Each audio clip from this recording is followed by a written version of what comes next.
about June 1980. There was a group of parents and we all had kids at the same preschool, which was actually right here. There was a meeting of those parents and it was addressed by the late Leslie Kaplan.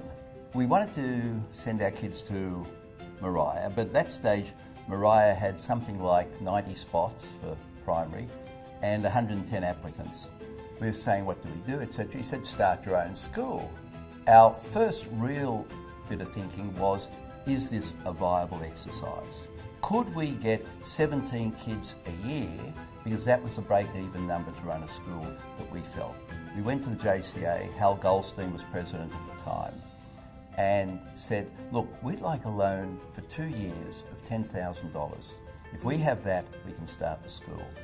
And we had the business plan, all the numbers, and a few days later we got the word back, yes, we'll advance you $10,000 to start the school. And that's really what gave us the start.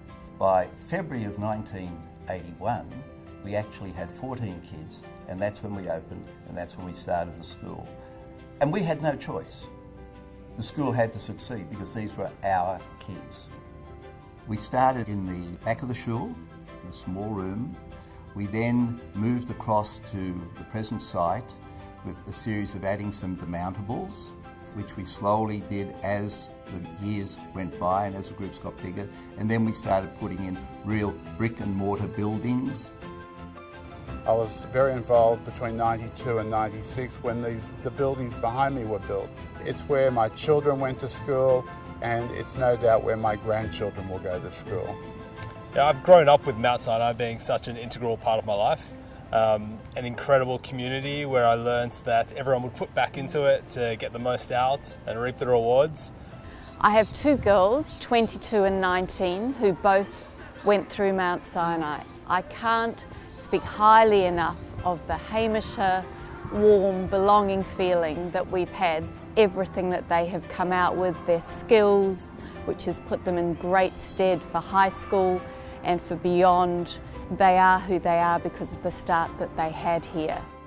It's a thriving community, it's a thriving school.